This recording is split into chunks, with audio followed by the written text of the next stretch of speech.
Generative Pre-trained Transformers. C'est le nom de l'architecture des réseaux de neurones qui font fonctionner la plupart des IA génératives actuelles. Dans cette vidéo, je vous explique la recette pour les fabriquer et ce qu'il faut savoir pour en tirer le plus possible quand on les utilise. Je me base principalement sur une conférence donnée par Andrei Karpathy en mai 2023, et c'est vrai que le domaine évolue vite, mais la base de la structure des GPT, elle reste la même, donc ça reste d'actualité. Ok, donc comment est-ce que ça marche ces GPT et déjà qu'est-ce que ça veut dire? Generative Pre-trained Transformers. Transformers, c'est le nom de l'architecture du réseau de neurones, donc c'est une façon spécifique de construire ces réseaux de neurones qui sont en fait simplement des piles de matrices qu'on multiplie entre elles et on leur donne en entrée des données et en sortie elles vont transformer ces données à force de multiplication et de paramètres et nous donner une sortie qui est potentiellement ceux qui nous intéressent. Donc les transformers, c'est une façon spécifique de structurer ce réseau de neurones, de structurer ces multiplications de matrices pour qu'elles nous donnent un résultat qui peut être intéressant. Et generative, ça veut dire que leur travail, ça va être de générer des nouvelles données à partir des données en entrée. Et pre-train, ça veut dire qu'on les a entraînées à l'avance. Donc ça veut dire qu'elles ont eu un processus d'entraînement un petit peu pour apprendre depuis les données qu'on leur donne en entraînement. Et ensuite, grâce à cet entraînement, on peut ensuite les utiliser pour générer d'autres choses, mais elles ont une sorte de connaissance, elles ont une sorte d'entraînement en fait, tout simplement. Les GPT, ça fait partie de la famille de ce qu'on appelle des LLM, des Large Language Models, donc des modèles de langage, et c'est une famille de modèles de machine learning qui s'intéresse au langage naturel.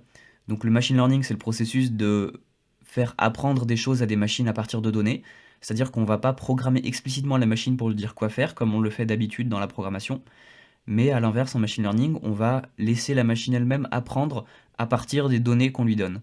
Donc elle va devoir essayer de trouver avec un algorithme ou un autre quel est le sens des données, quelles sont les structures, les modèles, les choses qui reviennent, et en tirer des leçons de façon un peu plus autonome que ce qu'on ferait en général. Et du coup, là, on fait ça, mais pour le langage. Donc, on va lui donner des données de langage. On va s'attendre à ce qu'elle puisse trouver du sens dans ce langage et peut-être développer une compréhension de comment on parle ou qu'elle puisse, dans le cas des modèles génératifs, eh ben, qu'elle puisse elle-même générer du texte qui a du sens. Donc, les GPT, c'est une façon possible de faire des modèles de langage. Et on va voir comment est-ce qu'on les fabrique et comment est-ce qu'on s'en sert. Ok, donc comment est-ce qu'on les fabrique ces GPT?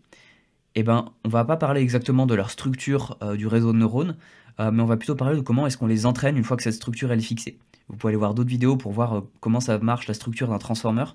Ici, je vais plutôt vous expliquer comment est-ce qu'on entraîne, comment est-ce qu'on utilise les données pour faire en sorte que le modèle puisse en tirer des enseignements.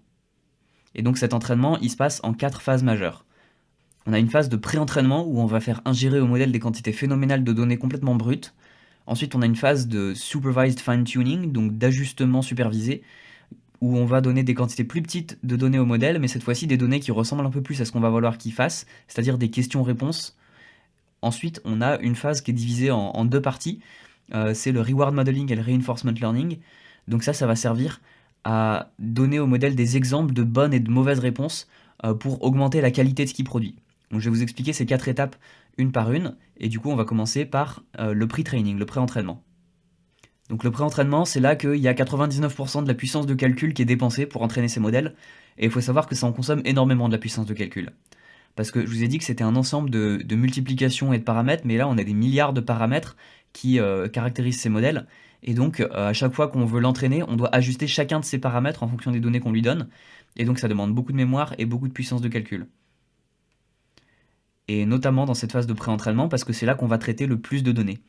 Là, on va prendre des données qui sont des données qui viennent d'Internet. Donc en gros, la plus grosse partie de ce qu'on trouve sur le web de façon publique, c'est ça qui est utilisé pour entraîner ces modèles de langage. Donc là, on voit les jeux de données qui mentionnent.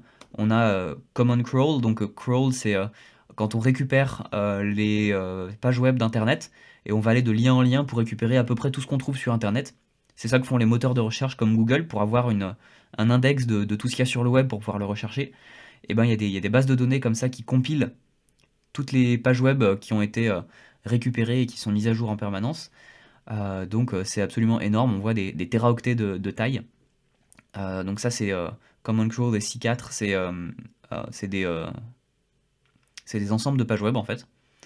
GitHub, ça va être du code source de logiciels, donc c'est des langages de programmation. On a Wikipédia, on a des livres. Archive, c'est des papiers scientifiques, donc ça va être des papiers de recherche. Et Stack Exchange, ça c'est des forums de questions-réponses sur des sujets techniques de programmation ou d'informatique. Et donc ça va être un ensemble des données qu'ils vont utiliser pour ensuite entraîner les modèles. Donc ils vont prendre des extraits de ces données et les passer de façon répétée dans le modèle pour l'entraîner. Il y a un petit détail technique qui est qu'on ne passe pas directement les mots des documents tels quels dans le modèle, mais on va les tokeniser, on appelle ça, donc les transformer en jetons. En fait, c'est tout simplement un processus qui va transformer des mots en nombres. Donc on va transformer par exemple des ensembles de quelques lettres en des chiffres pour que le modèle puisse les traiter de façon plus facile et puisse les faire rentrer dans ces multiplications matricielles parce qu'en fait il a besoin de prendre des nombres et pas des lettres. Donc c'est simplement un processus qui va transformer, là comme vous le voyez. Ça c'est quelque chose qu'on va faire à l'intérieur du modèle, qu'il apprenne à transformer ces mots ou ces ensembles de mots en jetons. Donc on voit que c'est des parties ou des sous-parties de mots qui vont être transformés ici en chiffres, et ensuite cet ensemble de chiffres là on va pouvoir le donner comme entrée au modèle pour l'entraîner. Donc pour vous donner une idée des ordres de grandeur, ici on a des données pour GPT-3 et ici on a des données pour l'IAMA de la version 2 qui a été publiée en 2023. Je sais qu'il y a l'IAMA 3 qui vient de sortir il y a à peine quelques jours, mais là c'est les données qui sont utilisées dans la conférence, donc on va se baser là-dessus. Et donc ça nous donne une idée du nombre de paramètres et du nombre de dimensions qu'ont les données qu'on donne au modèle. Donc là, on a plusieurs versions du modèle avec plus ou moins de paramètres. On a un modèle à 6 milliards, à 13 milliards, à 32 milliards et à 65 milliards de paramètres. Donc en gros, plus il y a de paramètres, plus le modèle peut apprendre des choses et plus il peut avoir des représentations internes complexes. Donc plus il peut comprendre, avec des gros guillemets, de choses. Donc un modèle avec plus de paramètres, il aura tendance à être plus puissant, même si c'est pas le seul facteur. Donc là, on voit en gros le nombre de tokens sur lesquels les modèles ont été entraînés. Donc le nombre de, non pas de mots exactement, mais le nombre de petites parties de mots qui sont transformées en chiffres. Donc on peut arrondir en disant le nombre de mots, même si c'est pas exactement ça. Donc 1 trillion, c'est un millier de milliards de tokens. Donc là, c'est 1400 milliards de tokens pour le plus gros des modèles, donc c'est vraiment monstrueux. Et ça a été entraîné sur des milliers de GPU, donc des milliers de cartes graphiques pendant des dizaines de jours. Et ça coûte voilà, plusieurs millions d'euros d'entraîner des gros modèles comme ça, parce que tout simplement, ça consomme énormément d'énergie, énormément de temps de calcul, donc il faut bien payer ces data centers, et c'est pour ça que ça coûte aussi cher. Ici, il nous parle aussi d'un paramètre qui est important dans les modèles de langage, c'est de la fenêtre de contexte, context length. Des fois, on parle de context window, et en fait, c'est tout simplement la longueur de la chaîne de caractères, la longueur du texte que le modèle peut regarder pour faire sa prédiction. Parce que fondamentalement, ces modèles-là, leur travail, c'est de prédire le prochain mot, ou le prochain token plus précisément, dans une séquence de mots ou de tokens. Donc on lui donne une phrase ou un paragraphe, et son travail, c'est de prédire le prochain mot qui arrive. Et ce qu'il fait, c'est qu'il prédit ce prochain mot, et ensuite il intègre ce prochain mot dans la phrase qu'on lui a donnée, dans son entrée, et il reprédit le prochain mot, etc., jusqu'à produire des phrases et des paragraphes entiers. C'est pour ça qu'on appelle ça des modèles autorégressifs, c'est parce qu'ils font revenir, ils réintègrent leurs prédictions dans leur entrée pour pouvoir faire une nouvelle prédiction. Et donc la fenêtre de contexte, c'est la longueur du texte qu'ils peuvent regarder pour faire leur prédiction.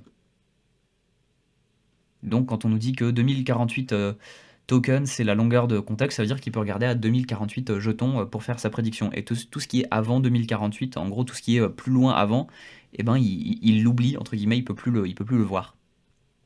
Ok, donc concrètement, comment est-ce qu'on fait cet entraînement à partir des données qu'on a collectées?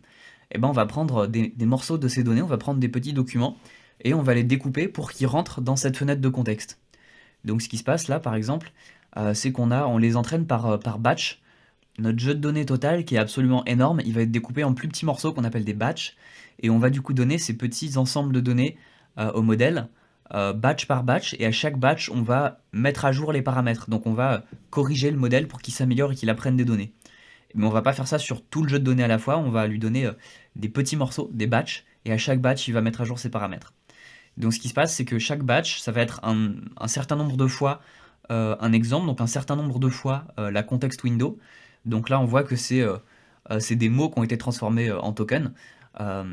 Donc B, ce serait la taille du batch, donc ce serait beaucoup plus gros que ça en temps normal, hein, mais là c'est pour que ça rentre sur l'exemple. Et pareil, T, ce serait la longueur de contexte, mais comme on l'a vu, c'est plutôt dans les milliers de tokens et même maintenant des millions des fois pour les modèles qui ont la plus grande longueur de contexte.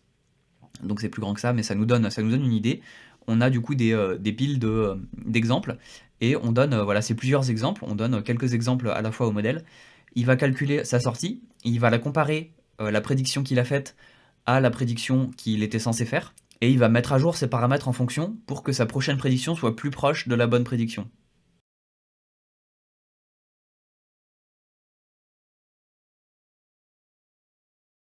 Donc comment ça se passe justement pour faire ces prédictions-là? Eh ben, pour chaque exemple, le modèle il va devoir regarder par exemple un token. Ici, il regarde le token en vert. Et pour ce token en vert, il va devoir prédire le prochain token sans le voir. Donc ça va être masqué quand quand il va traiter cette partie, cet exemple d'entraînement. Quand il va traiter cet exemple d'entraînement, le prochain token il va être masqué. Et le modèle aura accès que à ces tokens-là. Et il va devoir s'en servir pour prédire celui-là. Et une fois qu'il aura fait sa prédiction, il va regarder, ok, est-ce que j'ai eu la bonne prédiction, donc 513, ou est-ce que j'ai eu autre chose? Et s'il a eu autre chose, il va ajuster ses paramètres pour que la prochaine fois, quand il a ce genre d'exemple, la prédiction soit plus proche de 513. Et donc il va vers ça des milliards et des milliards de fois, et c'est comme ça qu'il apprend, entre guillemets, en améliorant ses prédictions à chaque fois.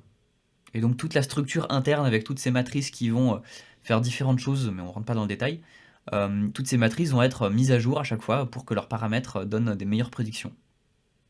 Donc quand on commence l'entraînement, ces paramètres du modèle, ils sont complètement aléatoires. Du coup, les prédictions que fait le modèle, elles sont aussi complètement aléatoires. Ça, c'est un exemple qu'a fait le New York Times Magazine en entraînant un petit modèle de type GPT sur des textes de Shakespeare. Et au début, vu que les paramètres sont aléatoires, on voit ici sur la gauche que en fait, le texte prédit, il est complètement aléatoire, c'est n'importe quoi. Et ensuite, après avoir donné les textes de Shakespeare en exemple quelques centaines de fois, le modèle commence à avoir des morceaux de mots qui ressemblent à quelque chose, il commence à mettre des espaces, des points, mais ça n'a pas encore beaucoup de sens. Ensuite, on voit qu'il s'améliore petit à petit, qu'il commence à avoir des mots qui ressemblent un peu plus à des mots, etc., mais c'est pas brillant. Et on voit qu'à la fin, au bout de plusieurs milliers ou dizaines de milliers d'itérations, il a compris à peu près ce que c'est qu'un mot, il a compris à peu près où il faut mettre les espaces, il a compris à peu près quelle est la forme d'une phrase, où est-ce qu'on met des virgules, etc. Et donc ça n'a pas forcément encore énormément de sens parce que c'est un tout petit modèle qui a été entraîné avec pas beaucoup de données, mais on voit qu'il arrive déjà à apprendre la structure des phrases en anglais, juste en faisant cette tâche de devoir prédire le prochain mot. Ça le force à apprendre la structure en fait des données qu'il voit. Et ça, c'est simplement un graphe qui nous montre en fait euh, le, euh, la perte, la fonction de perte. Donc c'est en gros à quel point le modèle fait des erreurs en fonction des nombres de tokens qu'on lui donne en entraînement. Donc là, c'est en milliards de tokens. Et donc on voit que le nombre d'erreurs, il baisse, il baisse, il baisse au fur et à mesure qu'on donne plus de données. Et donc on voit qu'on peut aller même jusqu'à des milliers de milliards de tokens et que ça continue de baisser. Donc à la fin de cette étape, on obtient ce qu'on appelle un base model, donc un modèle de base qui a fait seulement la première étape de pré-entraînement.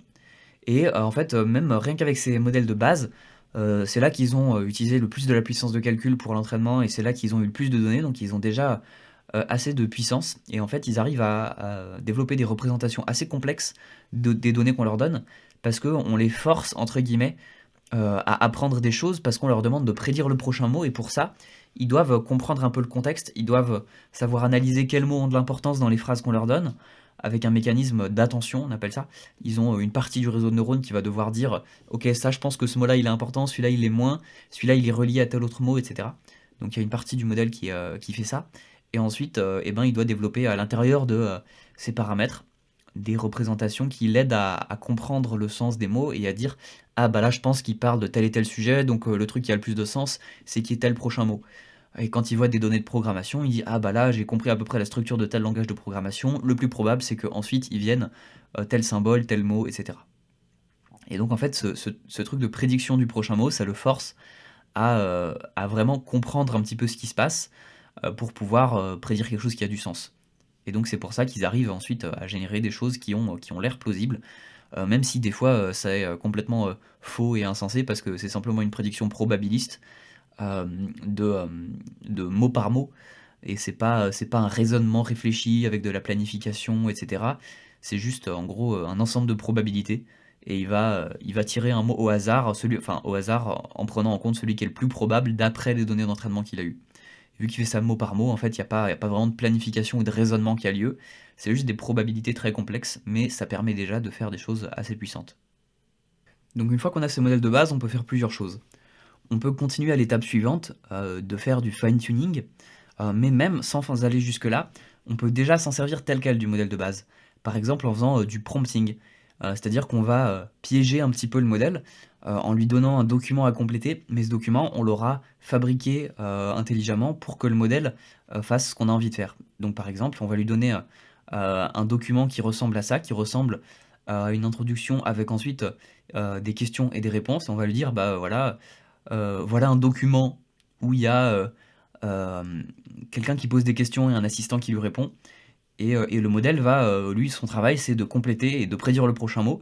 Donc il va voir qu'il y a une question et qu'il y a une réponse de l'assistant. Donc il va dire, ah bah si c'est un document avec un assistant qui répond à des questions, je pense que l'assistant, il dirait tel mot, tel mot, tel mot. Et en fait, il va répondre à notre question en étant incité à faire ça par la structure du document qu'on lui donne. Le travail du modèle, c'est juste de prédire le prochain mot. Et donc si on lui présente des mots avant qui sont bien choisis, eh ben, on va pouvoir lui faire prédire des trucs qui nous intéressent. C'est ça un petit peu l'idée du prompting. Voilà ce qu'on peut faire déjà avec un modèle de base. Et du coup, on voit que les modèles de base, il y en a aujourd'hui tout un paquet. Depuis à peu près 2017, quand a été publiée l'architecture des transformers qui sont utilisés par tous ces modèles, et ben, on a eu un ensemble de modèles de langage différents basés sur cette architecture, qui sont certains publiés de façon ouverte, certains sont publiés juste en donnant la structure générale, mais sans publier le code ni les données qui permettent de faire fonctionner le modèle. Bref, il y en a tout plein, avec des licences différentes. Et ça continue d'évoluer à une vitesse assez phénoménale, avec chaque modèle qui prétend être meilleur que celui d'avant. Et justement, ils sont pas tous égaux dans la façon dont ils sont disponibles, parce que certains ils sont fermés et ils sont disponibles seulement via une API, donc on va pouvoir faire des requêtes au modèle, mais on n'aura aucune idée de comment il fonctionne à l'intérieur. Certains ils sont pas du tout disponibles, donc ils ont été développés seulement pour de la recherche, ou bien ils sont utilisés seulement en interne par l'entreprise qui l'a développé. Certains, ils ont une structure open source, c'est-à-dire que le code qui fait fonctionner le modèle, il est open source, mais que tous les paramètres, les milliards de paramètres qui ont été développés au fur et à mesure de l'entraînement, ils sont pas disponibles. Donc ça le rend assez peu utilisable parce qu'il faudrait le réentraîner et redépenser toute la puissance de calcul si on voulait le faire tourner. Certains modèles sont open source et les paramètres sont disponibles. Et même dans ces cas-là, des fois, il y a des restrictions sur l'usage qu'on peut en faire. Des fois, on n'a pas le droit d'en faire un usage commercial. Des fois, on a le droit, mais sous certaines conditions, etc. Donc quand on parle de modèles open source, il faut voir de quoi on parle, parce qu'il y a vraiment pas mal de cas différents. En tout cas, il faut bien faire la différence entre les modèles de base et les modèles assistants auxquels on a l'habitude de poser des questions maintenant. Les modèles avec lesquels on interagit sur ChatGPT, sur Google Gemini, sur Meta AI, sur Mistral, le chat, sur pas mal de plateformes comme ça, c'est des modèles assistants, donc ils ont été ensuite adapté pour répondre à nos questions. Mais le modèle de base, lui, il veut pas répondre à nos questions. En fait, le modèle de base, il veut juste compléter un document.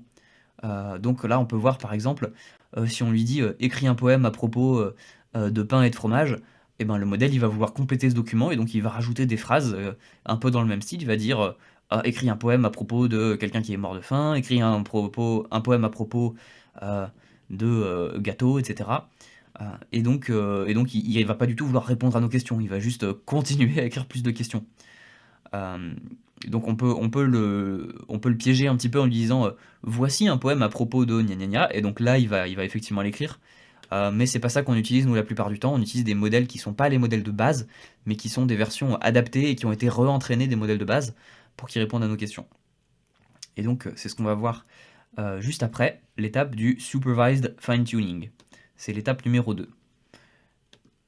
Donc là, qu'est-ce qui se passe? On va prendre notre modèle qui sort de la phase de pre-training, c'est là qu'on voit initialiser depuis l'étape du pre-training, donc on prend ce qui sort de cette étape, et on va lui donner cette fois-ci non pas tout Internet, mais on va lui donner des réponses que ferait un assistant. Donc un ensemble de questions-réponses qui sont écrites par des humains, des gens qui sont payés à la tâche, et qui ont donc la responsabilité d'écrire des milliers, des dizaines, voire des centaines de milliers d'ensembles de questions-réponses qu'on pourrait poser à un modèle. Et c'est d'ailleurs un problème dans certains cas parce que la façon dont sont traitées ces personnes-là est assez inhumaine. Les conditions de travail et les rémunérations qu'ils ont, on a eu des révélations des assistants qui étaient sous-payés par OpenAI et qui devaient faire des tâches dans des conditions terribles, et même des fois qui devaient ensuite modérer les réponses du modèle, donc qui devaient dire non, alors ça, c'est une atrocité qui parle de pédophilie, ça c'est une atrocité qui parle de nazisme ou de génocide ou que sais-je, donc devoir censurer le modèle comme ça, et c'est assez traumatisant. Donc on voit que derrière ces intelligences artificielles, il y a aussi de l'intelligence humaine qui est nécessaire et qui est des fois maltraitée. Bon, cette parenthèse étant refermée, on a du coup des exemples de questions-réponses qui sont utilisés pour continuer d'entraîner le modèle. Donc cette fois-ci, on a toujours exactement le même schéma où on va lui donner des batchs, donc des lots d'exemples, et on va lui faire toujours prédire le prochain token, sauf que les données, cette fois-ci, elles vont être sous la forme de questions-réponses. Et à la fin de ça, on va avoir ce modèle qu'on appelle un modèle SFT, donc un modèle Supervised Fine-Tuned. Et là, ça va prendre quelques jours d'entraînement versus quelques mois pour la première étape. Mais on a quand même beaucoup de travail pour ces choses-là. Et donc, les exemples qu'on lui donne, ça peut être des choses comme ça, un prompt et une réponse. Et ici, on a des guidelines pour les humains qui vont écrire ces prompts et ces réponses. Donc, des guidelines détaillés sur qu'est-ce qu'il faut faire, comment formuler ses réponses, quel genre de sujet il faut éviter, quel genre de réponse il faut éviter les choses violentes, les choses racistes, les choses qui promeuvent des activités illégales, etc. Donc ça, c'est les consignes que doivent suivre les personnes qui écrivent ces données-là.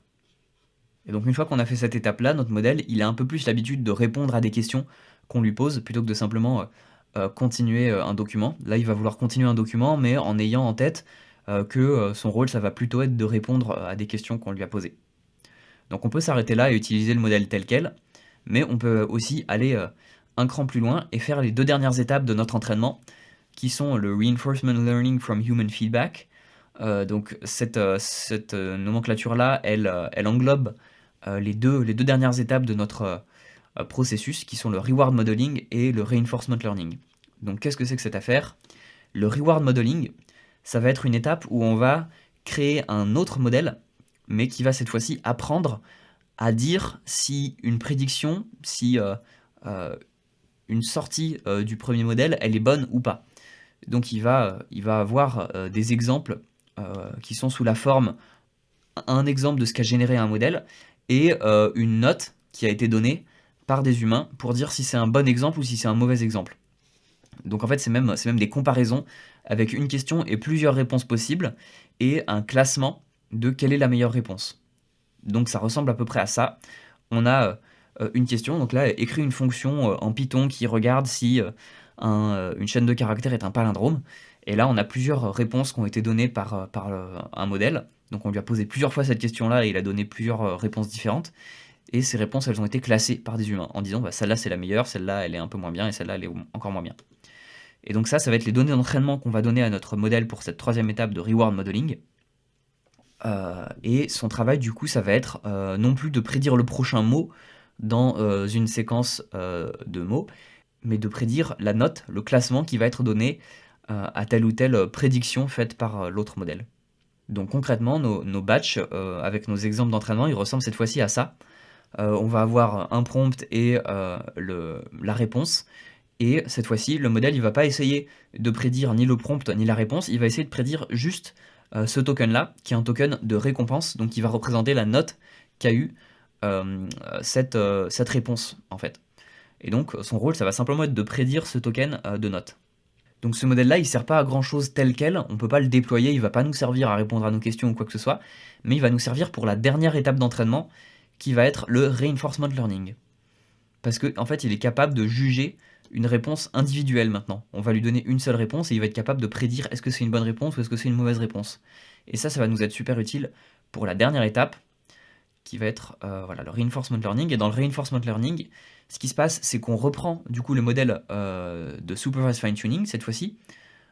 Si je reprends ce schéma-là, là le Reinforcement Learning il est ici, et donc on a développé un modèle de Reward Modeling, mais cette fois-ci on laisse le modèle de Reward Modeling de côté, on reprend le Supervised Fine-Tuning, hop, on l'utilise là pour initialiser notre modèle ici, et ensuite on va encore l'améliorer ici, en utilisant le modèle de Reward Modeling pour améliorer celui-là. Donc ici, comme données, on a de nouveau des ensembles de questions-réponses écrits par des humains, et on va de nouveau demander au modèle de prédire le prochain mot, mais cette fois-ci, ce qu'on va faire, c'est qu'à chaque batch, c'est-à-dire à chaque fois qu'on met à jour les paramètres du modèle en fonction de s'il a produit une bonne réponse ou pas, et ben ce qu'on va faire, c'est qu'on va utiliser les notes que donne cet autre modèle-là, on va utiliser la note que donne le modèle de reward modeling pour dire à quel point on va donner d'importance à ça, à quel point on va donner d'importance à ce batch-là. Donc par exemple, si on a un batch qui obtient une très bonne note d'après ce modèle-là, eh ben on va accorder beaucoup d'importance à cette mise à jour de paramètres-là pour ce batch. Donc le modèle va beaucoup prendre en compte cet exemple-là parce que il est considéré comme étant un bon exemple. Si au contraire, l'exemple que vient de générer le modèle, il est considéré comme mauvais, eh ben on va assez peu prendre en compte et on va pas beaucoup changer les paramètres du modèle. C'est pour ça qu'on appelle ça l'entraînement par renforcement, c'est parce qu'en fait on va renforcer les bonnes réponses et on va pas renforcer les mauvaises réponses. Et la façon dont on détermine si elles sont bonnes ou mauvaises, c'est en utilisant l'autre modèle de reward modeling qu'on a développé juste avant. Et donc ça, c'est un modèle qu'on peut ensuite déployer à la fin de nos 4 étapes, et c'est le modèle qui obtient les meilleures performances quand on demande aux humains de juger quelles sont les meilleures réponses. C'est les modèles qui ont fait ce Reinforcement Learning from Human Feedback qui obtiennent les meilleures notes. Mais c'est assez compliqué de faire ces 2 dernières étapes de façon correcte, et c'est encore dans le domaine de la recherche.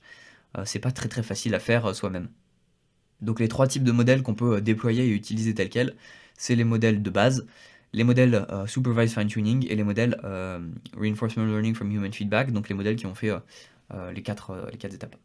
Donc ça, c'est les 3 types de modèles qu'on peut avoir, et il faut avoir conscience quand on vous parle d'un modèle de langage, est-ce que c'est un modèle de base, est-ce que c'est un modèle qui a fait la 2e étape, ou est-ce que c'est un modèle qui a fait les 4 étapes.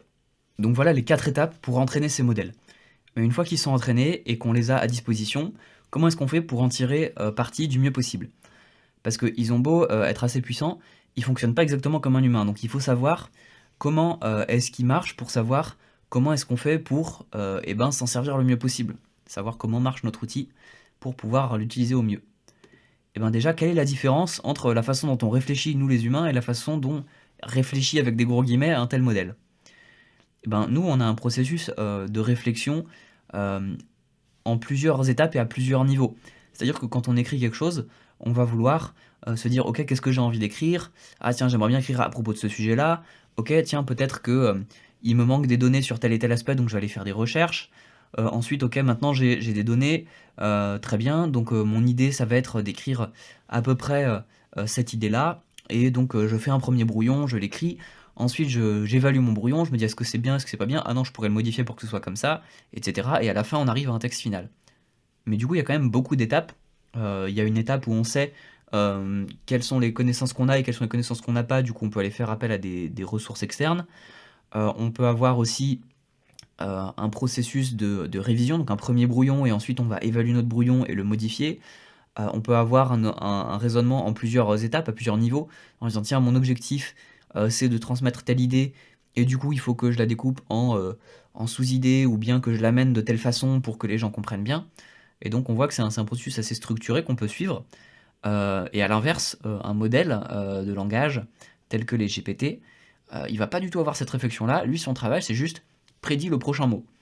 Et donc il les prédit un par un sans réfléchir et sans revenir en arrière pour réévaluer si c'est une bonne chose ou pas, si c'est une bonne prédiction ou pas. Il va simplement prendre la chose qui est la plus probable et puis nous donner ça comme réponse. Et ça veut dire que potentiellement, même si le modèle sait que ce qu'il est en train de générer c'est une mauvaise réponse, eh ben, il ne peut pas s'arrêter, il ne peut pas revenir en arrière. C'est-à-dire que potentiellement, tu lui fais générer quelque chose, tu lui demandes ensuite si sa réponse était bonne, il est tout à fait capable de regarder la réponse qu'il a faite avant, parce que du coup maintenant elle est dans son input, elle est dans son entrée, et il peut dire ah non, bah ça effectivement c'est une mauvaise réponse. Mais il va pas faire cette réflexion-là par défaut. Donc d'où l'importance du prompting, c'est-à-dire de la façon dont on pose des questions au modèle.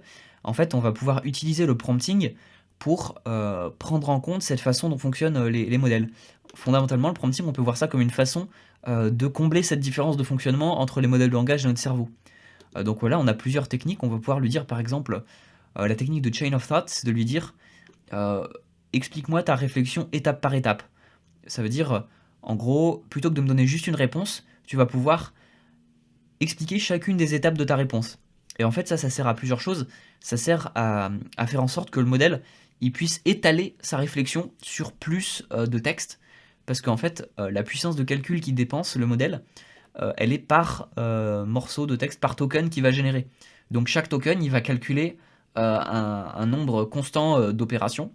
Et donc si on veut qu'il calcule plus, qu'il réfléchisse plus, entre guillemets, eh ben, il faut l'inciter à étaler sa réponse sur plus de tokens. Donc déjà, ça sert à ça, lui demander d'expliquer étape par étape son raisonnement. Et ensuite, s'il explique étape par étape, ça veut dire que chaque étape, au fur et à mesure qu'il les écrit, elles vont rentrer dans son input, dans sa fenêtre de contexte, et donc il va pouvoir utiliser ce qu'il a généré avant, utiliser les étapes pour générer la prochaine étape. Et donc ça va l'aider, entre guillemets, c'est un peu comme s'il avait un papier brouillon sur lequel il pouvait noter son raisonnement petit à petit pour générer les prochaines étapes, plutôt que de devoir tout faire de tête, entre guillemets, et devoir directement sortir une réponse. C'est pour ça que cette technique de chain of thought, de lui dire explique-moi étape par étape ton raisonnement, ça permet d'avoir des réponses de meilleure qualité. Ensuite, une autre technique qu'on peut utiliser, c'est de demander explicitement au modèle de nous donner une bonne réponse.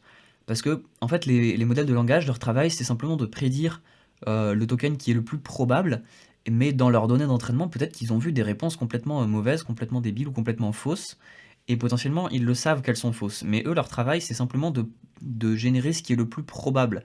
C'est pas de générer ce qui est le plus juste. Donc si tu lui dis, génère-moi une réponse juste, là, il va regarder, parmi ces données d'entraînement, quelles sont les réponses qui sont les plus justes, les plus sensées, et il va générer quelque chose qui est le plus probable parmi cet ensemble-là. Alors que si on lui demande simplement de générer une réponse, il va générer une réponse parmi toutes celles qu'il a vues, et pas seulement parmi les bonnes. Donc ça peut être une bonne idée. On peut combiner ça avec Chain of Thought, par exemple, en lui disant, réponds à cette question étape par étape pour être sûr qu'on obtient la bonne réponse. Et ça, c'est quelque chose qui marche assez bien dans les tests. Ou bien, après qu'il ait généré une réponse, on peut lui demander de vérifier et de nous dire si c'est une bonne réponse ou pas. Là, par exemple, on a une question, on lui demande, est-ce que tu peux écrire un poème qui ne rime pas et en fait, il écrit un poème et c'est un poème qui rime. Et quand on lui demande est-ce que ton poème répondait bien à la consigne, le modèle dit ah bah non, effectivement, mon poème rimait alors que tu m'avais demandé de ne pas le faire rimer. Et là, du coup, il se corrige et il écrit quelque chose qui cette fois-ci est correct. Donc lui demander de réfléchir et de vérifier sa réponse, des fois, ça fonctionne. Il y en a qui proposent que cette idée de prompting, ce serait un petit peu comme recréer le système 2 des humains. Donc système 1 et système 2, c'est cette théorie selon laquelle notre cerveau humain, il est composé de deux systèmes. Un système 1 qui serait le système automatique, intuitif, rapide, qui va réagir de façon automatique aux événements. Et le système 2, ce serait le système plutôt conscient, qui va être rationnel, qui va réfléchir, mais qui va être beaucoup plus lent et beaucoup moins automatique. Et donc nous, on est capable de cette réflexion structurée. Et à l'inverse, le LLM, il va pas réfléchir, il va simplement automatiquement générer le truc le plus probable sans avoir de processus de prise de hauteur ou de prise de recul. Et donc on peut imaginer que ces techniques de prompting, elles sont peut-être une façon, entre guillemets, de recréer un petit peu cette réflexion-là. Et dans cette veine-là, on a des techniques de prompting, comme par exemple celle de Tree of Thoughts, donc un arbre de pensée. Et en fait, l'idée de cette technique-là, ça va être de faire générer au modèle plusieurs réponses différentes à notre question. Et pendant qu'il les génère, on va avoir un autre système, donc potentiellement un autre modèle de langage qui va regarder quelles sont les bonnes réponses, quelles sont celles qui ont le plus de chances d'être des réponses de qualité, qui va les noter et qui va garder seulement celles-là. Donc là, par exemple, on a ici cet exemple-là de Tree of Thoughts. On lui donne une question, le modèle génère trois réponses différentes. Parmi les trois, on en a une qui est mauvaise et qui est abandonnée pendant qu'elle est générée, parce que le système qui les évalue estime qu'elle est mauvaise. Parmi les deux qui restent, on va les diviser en sous-exemples. Donc celle qui est la meilleure, on va dire ah bah tiens, tu vas me générer plusieurs réponses à partir de ce début de réponse-là. Donc tu vas essayer plusieurs sous-pistes à partir de cette piste-là. Et on continue comme ça de les noter. Et on garde à la fin seulement la meilleure et on donne la meilleure réponse à l'utilisateur.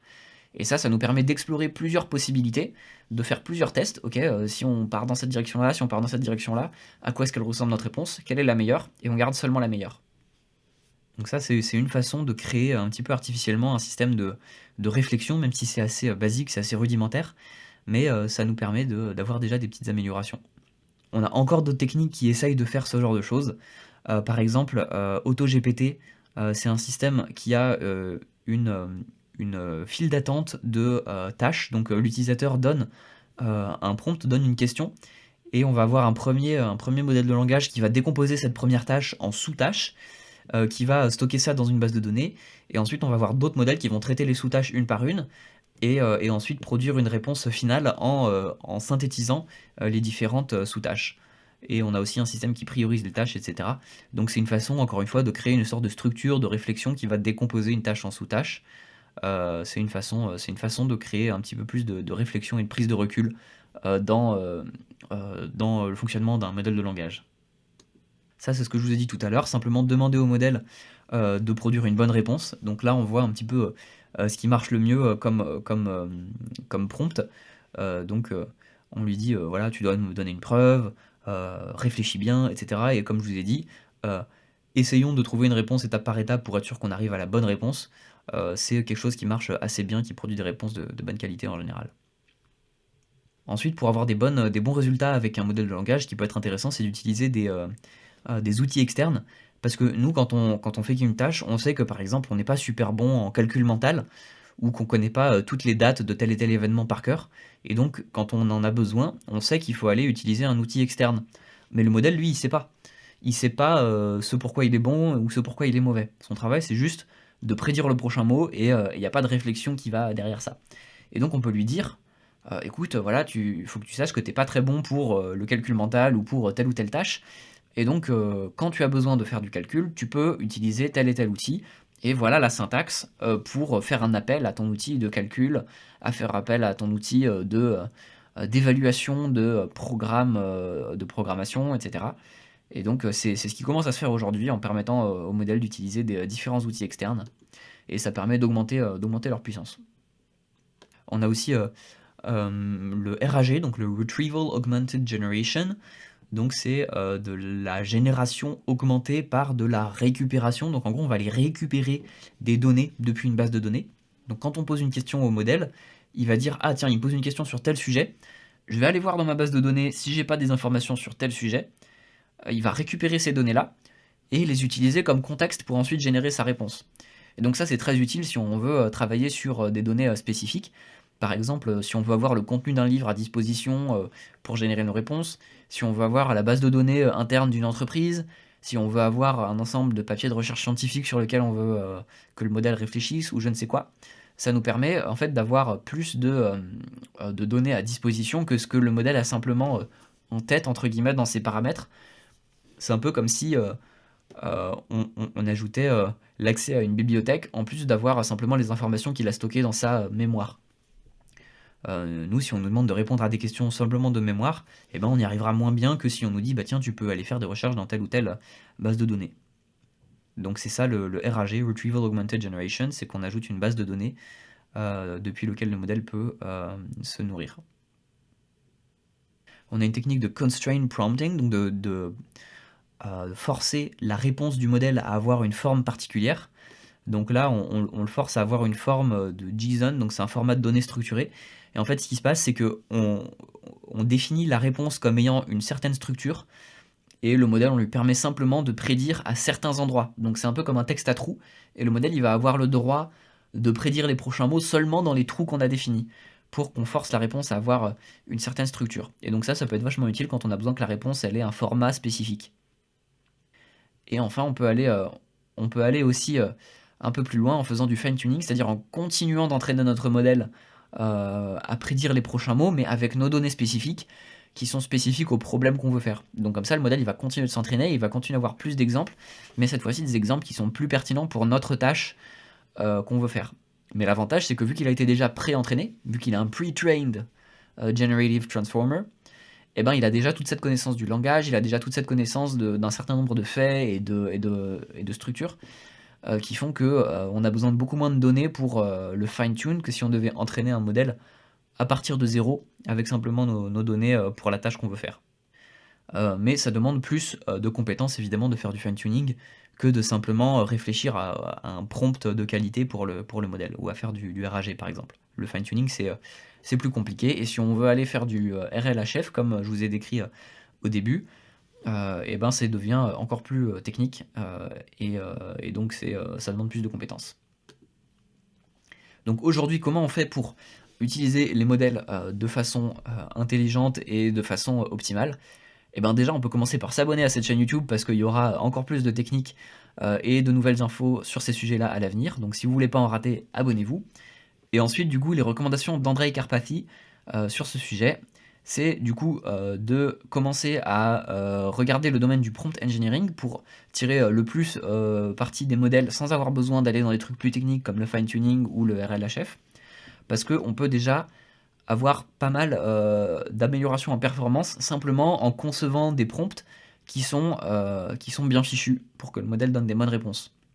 Donc il dit la première étape, ça devrait être d'essayer d'obtenir la réponse de meilleure qualité possible, donc en concevant les meilleurs prompts possibles. Et ensuite, une fois qu'on a obtenu cette meilleure performance possible, eh ben, on va pouvoir optimiser les coûts en essayant peut-être de garder des bonnes performances, mais en réduisant la taille du prompt ou en réduisant la taille des sorties que nous fait le modèle. Comme ça consommera moins de puissance de calcul. Etc. Et que si même en ayant fait tout ça, ça suffit toujours pas, alors éventuellement on peut aller du côté du fine-tuning, voire du RLHF, mais que ça devient beaucoup plus compliqué. Et il faut aussi savoir pour quel cas est-ce que les modèles de langage sont bien appropriés ou ne le sont pas. Et donc il faut savoir que les modèles ils peuvent être biaisés, ils peuvent sortir des trucs racistes, ils peuvent sortir des trucs qui sont faux, ils peuvent euh, être victimes des biais qu'ils ont vus pendant leur entraînement avec tout ce qu'on trouve sur internet de meilleur comme de pire. Ils peuvent aussi simplement inventer des choses parce que c'est simplement un modèle de probabilité, donc quand on tire des trucs au hasard, même en ayant des probabilités qui sont basées sur beaucoup de données, on peut faire des erreurs et inventer des trucs, etc. Ils sont pas très bons à raisonner, ils ont des données d'entraînement qui s'arrêtent à une certaine date, etc. Donc il faut faire attention à pourquoi on les utilise. Ça peut être une bonne source d'inspiration, ça peut être une bonne première base pour créer quelque chose, mais par contre il ne faut pas l'utiliser tel quel sans jamais vérifier ce qu'il dit, ou il ne faut pas l'utiliser tel quel de façon autonome sans avoir un humain qui vérifie ce qui se passe. Donc il dit il faut les concevoir comme des copilotes plutôt que comme des agents autonomes pour l'instant, et je pense effectivement que c'est une bonne recommandation vu où en sont ces modèles pour le moment. Une des limites dont il nous parle ici, c'est le prompt injection et le jailbreaking, et on en avait parlé justement dans une vidéo précédente, où des chercheurs avaient réussi à faire des choses à un modèle qu'il n'est pas du tout censé faire, et on en parle juste là.